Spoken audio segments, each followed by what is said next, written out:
என்ன தம்பி இப்படி எல்லாம் பேசுறீங்க? வேலை கேட்க வந்த இடத்துல எப்படியா தம்பி பேசுவாங்க? மரியாதை இல்லாம பேசுறா. அவளை கேளுங்க சார். கெஞ்சிட்டு இருக்கீங்க.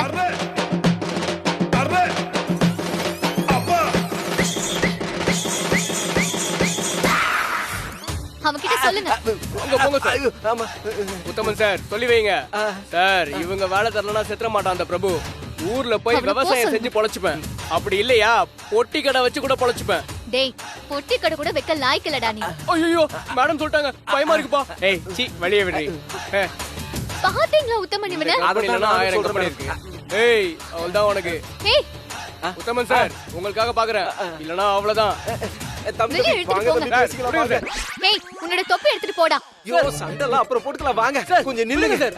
அவதான் ரொம்ப ஓவரா பேசுறா. பதிலுக்கு பதில் பேசிட்டு இருக்கீங்க. நான் எங்க சார் பேசினேன்? அவதான் பேசினா. போயா நீ வேற நின்னு பாத்துக்க. தம்பி வாழ்க்கையில பொறுமை ரொம்ப முக்கியம்.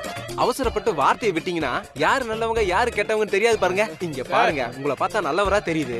வசுந்தரா மேடம் நீங்க நல்லவரா இருக்கிறதுனால தான் ரெக்கமெண்ட் பண்ணிருக்காங்க. என்ன சொல்றீங்க? அது உங்களுக்கு தெரியுது, அவளுக்கு தெரியலையே. தம்பி நட்சத்திரா மேடம் எவ்வளவு நல்லவங்கன்னு எங்களுக்கு தான் தெரியும். நீங்க 2 பேரும் ஏதோ மோசமான சூழ்நிலையில மீட் பண்ணிருக்கீங்க போல இருக்கே. அதோட விளைவு தான் இது. நீங்க ஒண்ணும் கவலைப்படாதீங்க, எல்லாமே சரியாயிடும். எனக்கு ஒரு உதவி பண்ண முடியுமா சார்? உதவியா? சரி, என்னால பண்ண முடிஞ்ச உதவியா கேளுங்க, பண்றேன்.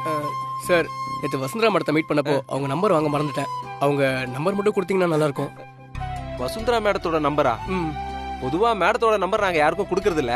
சரி, நீங்க அவங்க ரெக்கமெண்ட் பண்ண ஆள் இல்ல, அதனால நான் அவங்க நம்பர் உங்களுக்கு சொல்றேன். Okay sir. நோட் பண்ணிக்கிறீங்களா? 80.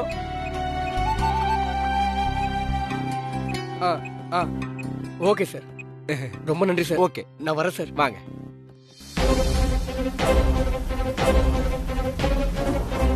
என்ன அமைதியா வர்றா?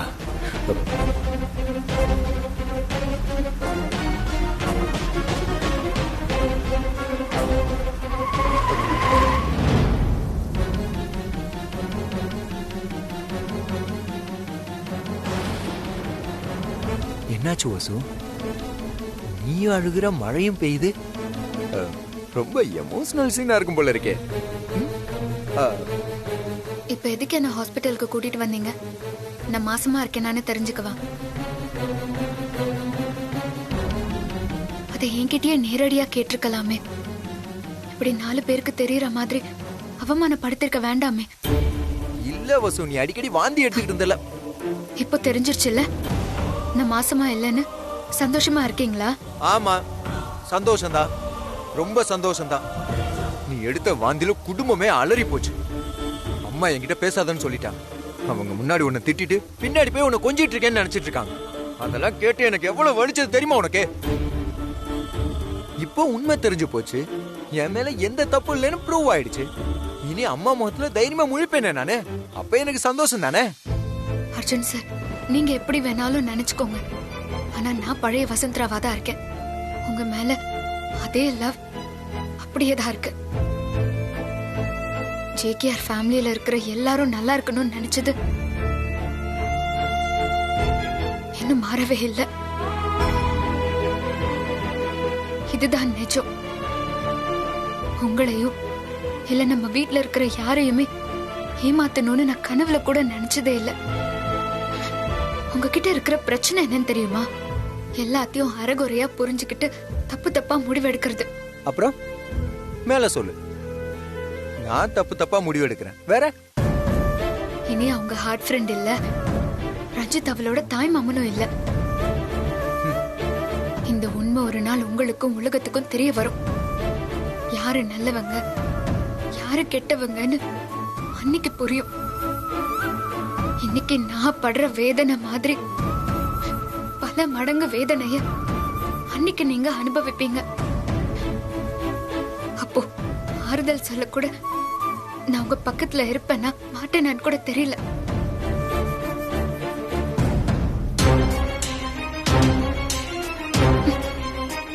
ஏய் பசு, ஏய் பசு, பசு நில்லு. ஏய் ஏய் பசு, பசு நில்லு. உண்மைலாம் வெளியே தெரிஞ்சா நீதான் மாட்டுவ.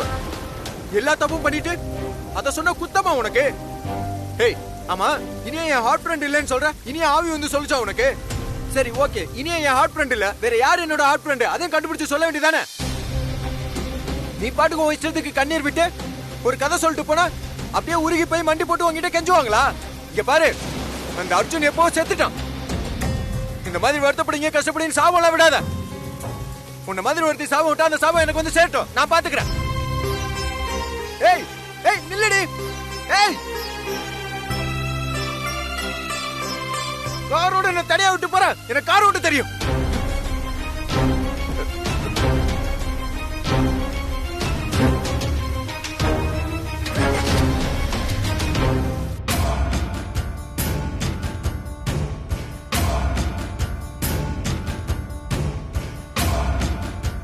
இவன் வேற நேரங்காலம் தெரியாம.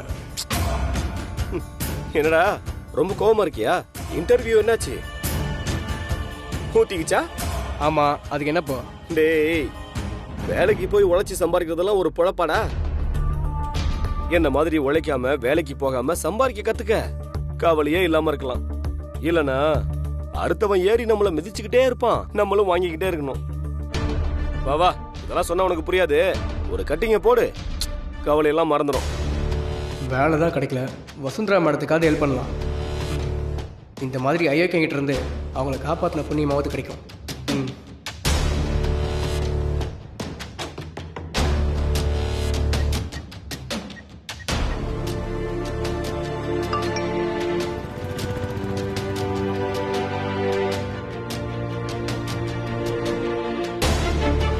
இந்த இடத்துக்கு உடனே வாங்கலாம்.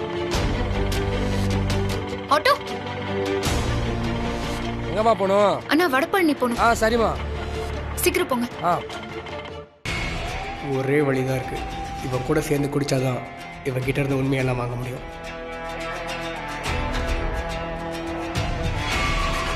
யோ ரஞ்சித், ரொம்ப ஜாலியான ஆளியா நீ. தினமும் குடிக்கிற, நிறைய செலவு பண்ற, சந்தோஷமா இருக்க. எப்படியா இதுக்கெல்லாம் உனக்கு பணம் வருது? அப்படி கேளு. கம்பெனி சீக்கிரட்டா இருந்தாலும் நீ என் ரூம்மேட்டா போயிட்ட, அதனால சொல்றேன். கேட்டுக்க. நான் பிறந்ததுல இருந்தே பொறுக்கிடா. பொறுக்கினா என்ன கல்யாணம் பண்ணவனும் பொறுக்கிதான். அவ பேர் இனியா. 2 பேரும் சேர்ந்து கல்யாணத்துக்கு பிறகு சந்தோஷமா எங்க திருட்டு பொழப்ப நடத்திக்கிட்டு இருந்தோம். அப்பதான் ஒரு ட்விஸ்ட். என் பொண்டாட்டி என்னை விட்டுட்டு போயிட்டா. ஜேகேஆர் ஃபேமிலியில போயிட்டு எனக்கு இன்னும் கல்யாணம் ஆகலன்னு சொல்லி அங்க இருக்கிறவங்களை எல்லாம் ஏமாத்தி அந்த வீட்டுக்கு மருமகள் ஆகிறதுக்கு போனா. தகவல் தெரிஞ்சு அவகிட்ட போய் நியாயம் கேட்டேன். உண்மையை சொல்லுவேன், கல்யாணத்தை நிறுத்துவேன்னு அவகிட்ட வில்லத்தனம் பண்ணுனேன். எனக்கு கொஞ்சம் பணம் கொடு, நான் போய் தனியா செட்டில் ஆயிக்கிறேன்னு சொன்னேன். இதை விட ஒரு புருஷன் வேற எப்படி நடந்துக்க முடியும்? நீயே சொல்லு. அந்த கேடிக்கு அது புரியல. என்னையே கடத்திட்டு போய் கட்டி வச்சிட்டா. ஜேகேஆர் ஃபேமிலில மூத்த பையன் அர்ஜுனுக்கும் அவளுக்கும் கல்யாணம் நடக்க ஏற்பாடாச்சு. இவளுடைய பிராடத்தனம் அங்க இருந்த வசுந்தராவுக்கு தெரிஞ்சிருச்சு. இப்படி இருக்கிற பிரச்சனையில எப்படியோ கல்யாண மண்டபத்துல இனியாவுக்கு தலையில அடிபட்டுருச்சு. அப்பதான் நான் பார்த்தேன். சரி, பாதி தண்டனையை கடவுள் கொடுத்துட்டான், மீதி தண்டனையை நாம தானே கொடுக்கணும் அப்படின்னு கட்டில புடிச்சவளை தள்ளி கொன்னுட்டேன். அப்புறம் சரி, கொலைகேஸ் என்னாச்சுன்னு பார்த்தா அந்த அர்ஜுனோட தம்பி ஆனந்த் அவன் தான் கொலை செஞ்சேன்னு சொல்லி போலீஸ்ல சரண்டர் ஆயிட்டான். ஆனா அடுத்தவன் பண்ண தப்ப தான் தான் பண்ணின்னு சொல்லி ஜெயிலுக்கு போனான் பாத்தியா? அதுக்கு ஒரு மனசு வேணும் பாத்தியா? இந்த மாதிரி நல்லவங்க எல்லாம் உலகத்துல இருக்கிறதுனாலதான் இன்னும் மழையே பெய்யுது. ஆமா, நீ என்ன கேட்ட? எனக்கு எப்படி பணம் கிடைக்குதுன்னு தானே கேட்ட. நான் தான் இனியாவோட தாய் மாமன்னு அந்த முட்டாள் அர்ஜுன் நம்பிக்கிட்டு இருக்கான். அவன் தம்பிதான் இனியாவை கொண்டுட்டான்னு எனக்கு நஷ்டஈடு கொடுத்துக்கிட்டு இருக்கான். இப்ப மட்டும் இல்ல, எப்ப போய் எவ்வளவு கேட்டாலும் கொடுத்துக்கிட்டே இருப்பான் அந்த பைத்தியக்காரன்.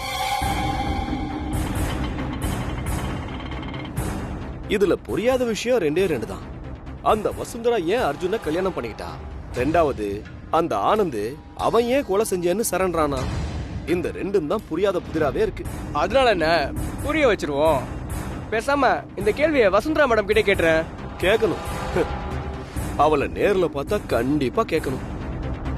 ரஞ்சித், நீ ரொம்ப அதிர்ஷ்டசாலிடா. மேடம் இங்கே வந்துட்டாங்க, அவங்க கிட்டே கேட்டுரு.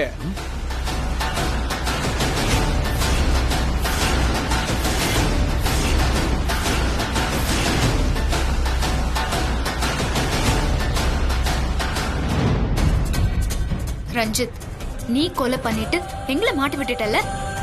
இனி நீ எங்க கிட்ட இருந்தோ போலீஸ் கிட்ட இருந்தோ தப்பிக்கவே முடியாதுடா. இரு.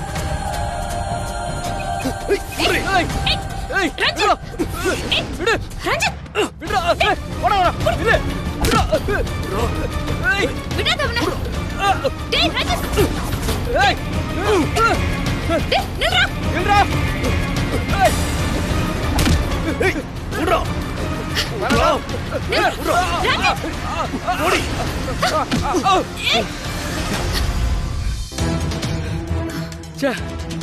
என்ன மேடம் தப்பிச்சிட்டானே?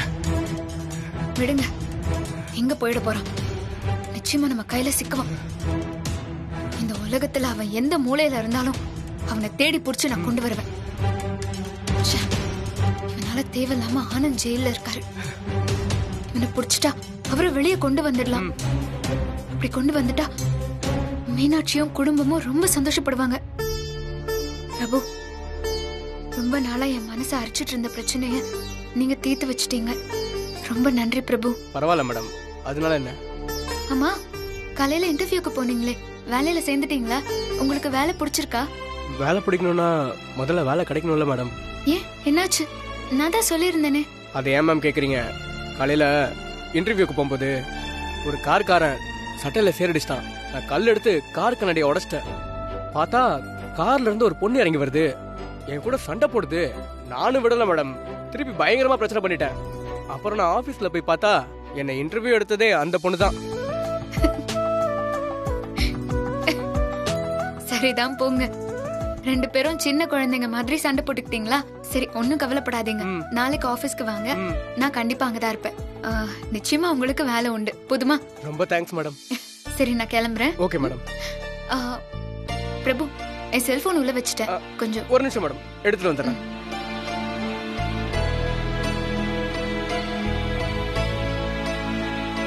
மேம் இந்தாங்க. தேங்க்ஸ், வரேன். Thank you ma'am. ஓகே.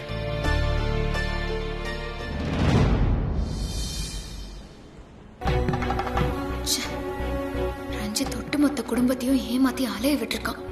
அது தெரியாம குடும்பத்துக்குள்ள ஒருத்தருக்கு ஒருத்தர் சண்டை போட்டுட்டு இருந்திருக்கோம். எவ்வளவுதான் கெட்டவளா இருந்தாலும் ஒரு உயிரை கொண்டுட்டோங்கிற குற்ற உணர்வு உள்ளுக்குள்ள அரைச்சுக்கிட்டே இருந்தது. ஆனா இப்போ அது எதுவுமே இல்லை. நல்ல வேலை, பிரபு மூலமா அந்த கடவுளே வந்து ரஞ்சித்தை காட்டி கொடுத்துட்டாரு. இனிமே எல்லாம் சரியாயிரும். இத கேட்டா ஆனந்த் நிச்சயமா சந்தோஷப்படுவாரு.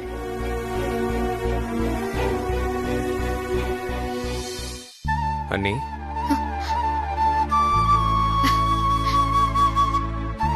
ஆனந்த். அண்ணி, ரொம்ப சந்தோஷமா இருக்கீங்க. உங்களை பாக்குறதுக்கு எனக்கு ரொம்ப சந்தோஷமா இருக்கு. நம்ம கஷ்டம் எல்லாம் சீக்கிரம் தீரப்போகுது ஆனந்த். அந்த சந்தோஷம் தான் என் முகத்துல தெரியுது. என்ன நீ சொல்றீங்க? ஆமா ஆனந்த், நாம எந்த தப்புமே பண்ணல. எல்லாத்துக்குமே காரணம் அந்த ரஞ்சித் தான்.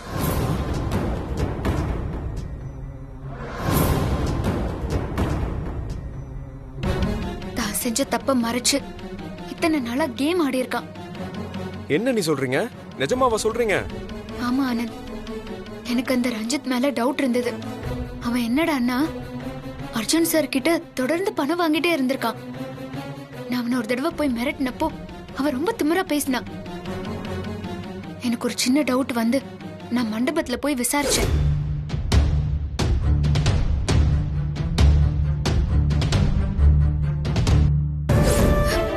அண்ணி, ஏன் நீ அழுவுறீங்க? ஃபர்ஸ்ட் கண்ணை தொடங்க. தொடங்க அண்ணி. இல்ல ஆனந்த், ஒவ்வொரு நாளும் நான் சாப்பிடுறப்பவும் தூங்குறப்பவும் உங்களையும் மீனாட்சியும் நினைச்சு நான் கவலைப்பட்டுட்டே இருப்பேன். பாவம் மீனாட்சி, வயித்து புள்ளக்காரி. ஆனா நீங்க இங்க தரையில படுக்கிறீங்கன்னு அவ அங்க தரையில படுத்தா. அவ சரியா சாப்பிடறாளா தூங்குறாளான்னு கவனிச்சுக்க கூட அங்க யாருமே இல்ல. இனியா கெட்டவதா, ஆனா அவளை கொல்லணும்னு நான் தள்ளி விடல. கதவு எடுக்கல மாட்டின பள்ளிய யாரும் தெரிஞ்சு கொள்றது இல்ல. எப்படி கதவை சாத்துறப்போ தெரியாம செத்து போகுதோ அதே மாதிரிதான் இனியா விஷயத்திலயும் நடந்தது. ஆனாலும் அதுவும் ஒரு கொலைதான், நான் இல்லைன்னு சொல்லல. ஒரு உயிரை கொல்ற உரிமை இந்த உலகத்துல யாருக்குமே இல்ல. அப்படி இருக்கும்போது நான் ஏன் கையால தள்ளி விட்டதுனாலதான் அவ செத்துட்டான்னு நினைச்சு நினைச்சு நான் வருத்தப்படாத நாளே இல்ல. ஆனா இப்போ அதெல்லாம் இல்ல. அவ என்னால சாகலன்னு நினைக்கும் போது எவ்வளவு ரிலாக்ஸா இருக்கு தெரியுமா? இனி நான் சந்தோஷமா சாப்பிடுவேன், சந்தோஷமா தூங்குவேன். இனி என் அடுத்த லட்சியம் உங்களை வெளியே கொண்டு வரதா. அண்ணி, நீங்க இப்போ பேசுறதெல்லாம் கேட்குறப்போ எனக்கு ரொம்ப சந்தோஷமா இருக்கு அண்ணி. உங்ககிட்ட இருந்த பழைய நம்பிக்கை திரும்ப வந்துருச்சு. இனிமே எனக்கு கவலையே இல்லை. ஜேகேஆர் ஃபேமிலியை பத்தின எந்த கவலையும் எனக்கு இல்லை இப்போ. காரணம், நீங்க எல்லாரையும் பார்த்துக்க போறீங்க. அம்மா, அண்ணன், மீனாட்சி, இப்படி எல்லாரையும் பார்த்துக்க போறீங்க.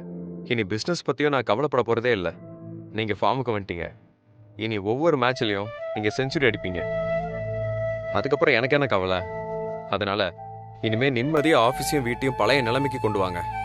என்ன வெளியே கொண்டு வர்றதுல நீங்க ரொம்ப கஷ்டப்பட வேண்டாம். அது நடக்கிறப்போ நடக்கட்டும். இல்ல ஆனந்த், நான் முதல்ல செய்ய வேண்டியதே அதுதான். அந்த ரஞ்சித் எங்க இருந்தாலும் தேடி கண்டுபிடிச்சு அவனை போலீஸ் கையில ஒப்படைக்கணும். அப்படியெல்லாம் நடந்தா நல்லதுதான் நீ. அதுக்காக நீங்க பிரச்சனையில மாட்டிக்காதீங்க. இல்ல ஆனந்த், ஏற்கனவே கல்யாண மண்டபத்துல இருந்தே இந்த கேஸ்க்கு உதவுன்னு நான் சிசிடிவி ஃபுட்டேஜஸ் எல்லாம் கலெக்ட் பண்ணிட்டு வந்துட்டேன். இந்த கேஸ்ல அது ஒரு முக்கியமான எவிடன்ஸ். அதுல நாம 2 பேரும் இனியா ரூம்ல இருந்து வந்ததுக்கு அப்புறம் ரஞ்சித் அந்த ரூம்குள்ள போறான். அதுவும் சரியா எங்க முகூர்த்த நேரத்துக்கு 2 நிமிஷத்துக்கு அப்புறம். அதுக்கப்புறம் 5 நிமிஷம் கழிச்சு வெளியே வந்தான். அப்படி வரவ ரொம்ப பரபரப்பா வேற வரான். அவன் ஏன் உள்ள போனா, அப்புறம் ஏன் காணாம போனான்னு போலீஸ் அவங்க ஸ்டைல்ல விசாரிச்சா பிரச்சனை தீந்துரும். அதுக்கு அந்த ஃபுட்டேஜ் நமக்கு நல்ல ஹெல்ப்ஃபுல்லா இருக்கும். அதனாலதான் கல்யாண மண்டபத்துல இருந்து நான் அதை கேட்டு வாங்கிட்டு வந்துட்டேன். சூப்பர் அண்ணி, ரொம்ப நல்ல காரியம் பண்ணியிருக்கீங்க. நீங்க சொன்ன மாதிரி நான் வெளியே வரணும் இல்லையோ, நம்ம தப்பு பண்ணலங்கிறது ரொம்பவே நிம்மதியா இருக்கு. ஆனந்த், நீங்க எப்பவுமே தப்பு பண்ணல. நான் தான் தப்பு பண்ணிட்டேன்னு நினைச்சு நீங்க எனக்காக தான் இதை ஏத்துக்கிட்டீங்க. இனி போலீஸ் மறு விசாரணை ஆரம்பிச்சா தைரியமா நீங்க பண்ணலன்னு சொல்லிடுங்க. மறுபடியும் இந்த கேஸ தீர விசாரிக்கட்டும். அப்போ நிச்சயமா அந்த ரஞ்சித் மாட்டுவான். அதுக்கு முன்னாடி அந்த ரஞ்சித் எங்க இருக்கான்னு நம்ம கண்டுபிடிச்சாகணும். சரி அண்ணி, நீங்க சொல்றபடியே செய்யறேன். ஆனா நீங்க பத்திரமா இருக்கணும், அதுதான் முக்கியம். ஆனந்த், கூடிய சீக்கிரமே உங்களையும் மீனாட்சியையும் நான் சேர்த்து வைக்கணும். பாவம் மீனாட்சி, உங்களை பிரிஞ்சிருக்கிற சோகம் போதாதுன்னு எனக்காக வீட்டுல உள்ளவங்களோடையும் ரொம்ப போராடுறா. என்ன சந்தோஷமா வாழ வைக்கணும்னு அவ செய்யற பல விஷயங்களை பார்க்கும்போது என்னால உணர்ச்சி வசப்படாம இருக்கவே முடியல. அதனாலதான் சொல்றேன், முத வேலையா உங்களை பத்திரமா வெளியே கொண்டு வந்து மீனாட்சி கையில ஒப்படைக்கணும். அது வரைக்கும் எனக்கு நிம்மதியே இல்ல. அண்ணி, கவலையே படாதீங்க அண்ணி, எல்லாமே நல்லபடியா நடக்கும். ஆனந்த், அப்புறம் இன்னொரு முக்கியமான விஷயம். இன்னைக்கு முத வேலையா எல்லா உண்மைகளையும் நான் அர்ஜுன் சார் கிட்ட சொல்ல போறேன். சரி அண்ணி, நீங்க எது செஞ்சாலும் அது நல்லதுக்கு தான் இருக்கும். ஆனா முன்னெச்சரிக்கையோட செய்யணும், அதுதான் ரொம்ப முக்கியம். காரணம், உங்களை நம்பி தான் ஜேகேஆர் ஃபேமிலியே இருக்கு. சரி ஆனந்த், நான் கிளம்புறேன். சரி அண்ணி.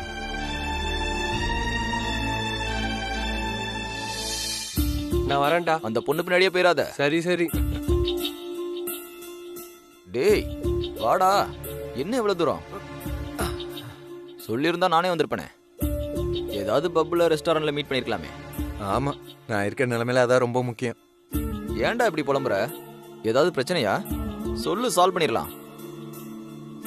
வக்கீல்கிட்டையும் டாக்டர்கிட்டையும் எதையும் மறைக்க கூடாதுன்னு சொல்லுவாங்க. நான் எல்லாருடைய கேஸையும் முடிச்சு வைக்கிறேன். நீ என் பெஸ்ட் ஃப்ரெண்ட்ரா. உன் பிரச்சனையை தீர்த்து வைக்க மாட்டானா? எதுவா இருந்தாலும் என்கிட்ட மனசை விட்டு சொல்லு, முடிச்சு வச்சிடறேன். என்னடா சொல்றது உங்ககிட்ட?